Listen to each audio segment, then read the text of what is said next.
Good morning. Good morning. Good morning. It's my absolute pleasure to be with you to talk about a very, very important topic, the subject of your worthiness and the subject of mine. Amen? Amen. Amen. You know, I love to ponder the meaning of life,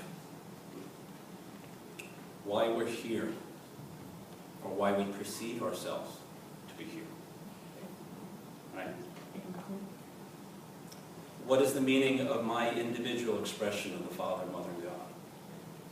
And I think there are many reasons and answers to those questions. I want to give you three. I think we're in a state of constant growth and expression, right? That we're here to express higher and higher expressions of the divinity that exists within each and every one of us, yes? We're here to remember that love is all there is. But sometimes we need a contrast of that to remember that. Would you agree? Mm-hmm. And certainly this earthly plane provides that contrast of the opposite sometimes of love is all there is. So we need that as a remembrance. And also remember that God is all there is for that matter. But also to remember how incredibly worthy that we are of God's everlasting love, His joy, His peace, His abundance.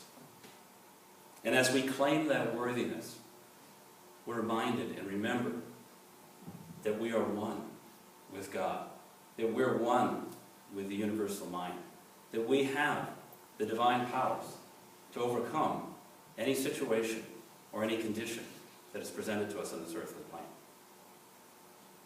You know, God works in such strange and mysterious ways, and Carl and I feel so richly blessed to be part of this UCCM community. Every time we come, we are constantly learning and fed. And I want to tell you about a time that a reef Leninger fed me about a month ago, a couple months ago, I don't remember. But it was a blessing, the blessing I remember very clearly. Arif sang the song, "Flowers Are Red," by Ch1. And he recalled the story, the very powerful story in that song, about a young boy who was in class. He was probably in elementary school, and he was painting flowers. Yes, do you remember? Mm-hmm. I do. And he was painting the flowers of a rainbow. And his teacher, who had a very limited mindset, said flowers are red and flowers are green, and that's what they've always been. And the boy didn't believe him, because the boy was connected to Source. He was connected to his divine expression, and he wanted to express in a very profound way. But the teacher, what he did is the teacher put him in perpetual timeout until the young man or young boy came around to the teacher's way of thinking. And he couldn't leave timeout until he understood that flowers were red and green, and that's what they've always been. So the young boy then went to another school and had another teacher. And the teacher said, "Hey, the assignment today is to paint a flower." And so the teacher started painting flowers, all of the colors of the rainbow. And when she came and she saw the young man's paper, he was painting flowers that were red and green. And the teacher said, "But the flowers are all the colors of the rainbow. Why don't you paint other colors?" And he said, "Well, flowers are red and green, and that's the way they've always been." And that really deeply moved me. Moved me for two major reasons. One, as a parent, when have I, in my life as a parent, coached my daughter Isabella or my son Nico out of their own individual, unique expressions of God? So it made me really ponder that and think about that, and how important it is that I allow those individual expressions to come out and to nurture that. But the second was, it reminded me sometimes what we do as parents, as teachers, as pastors, as educators, as friends, as family members, to send messages that we don't mean necessarily, messages that don't have that intention, but we send messages that someone is not worthy from time to time. I recall junior high school. And I had come from Needham, where I was a really popular kid in that town, had a lot of friends, moved to a new town, was kind of timid and shy at the beginning, okay?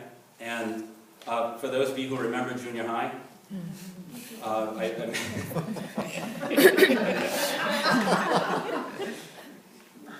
yes, no one wants to remember junior high, right? You're either the king or you're not. I was not. So I had met there was the most popular kid in school. Because I was tipping the Ch1, just one day declared that I was a loser. You know, and I didn't even know why that label was associated with me. I was just quiet. I didn't know anybody.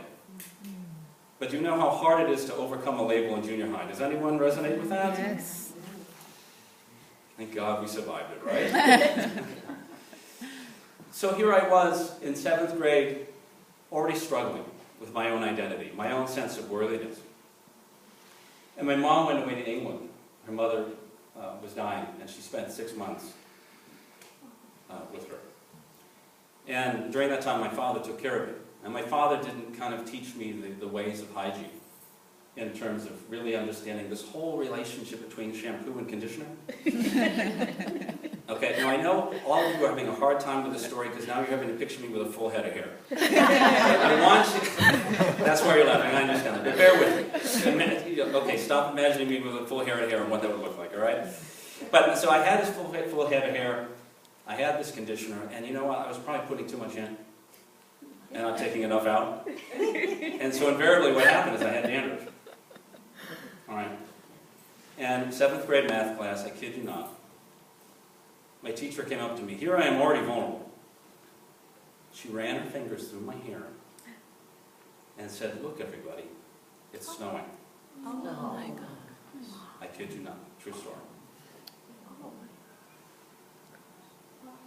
What do you think the message I received that particular day was? You're not worthy of being cared for. You're not worthy of respect. You're not worthy of being popular. And I mean, this is junior high, right? I mean, you might as well have put a open season sticker on my chest, right? Yeah. She opened the floodgates. And what are the messages? And I internalized those messages, right? They were in my conscious mind and they went to my subconscious mind. It took me years to overcome those images. I grew up in a family where my parents probably never should have gotten married. They got divorced when I was 12. And my dad and I were very close the first 11, 12 years of my life. And then he would visit me every week. Then it was 3 times a month. Then it was every other week. Then it was once a month. And then there were no more visits. No explanation. I forgave him. All of what I'm sharing are forgiveness lessons that I've already gone through. So just be affirmed by that. But 25 years later, he told me that he needed to go find himself. I kind of wish he had told me at the time. Because what I incorporated was that I'm not worthy of his love. I'm not a worthy son. And I'm not worthy of his time. And that had ramifications. It took me a long time to have an intimate friendship with a man again and really trust him. I mean, even in my early parts of my marriage with Carly 10 years ago, I had friends in college with my brothers. And at every time before I would get together with them, I would question those relationships. Because why? It's because I had these deep-seated messages that I had buried in my subconscious as beliefs and paradigms about my relationship with men and how worthy I was of that. I grew up with a mom who suffered from major depression, bless her soul. And she did the very best that she could. But we had some tough times growing up. And she was one of those individuals, because of her depression, she needed to be in control of the house, in control of every scenario.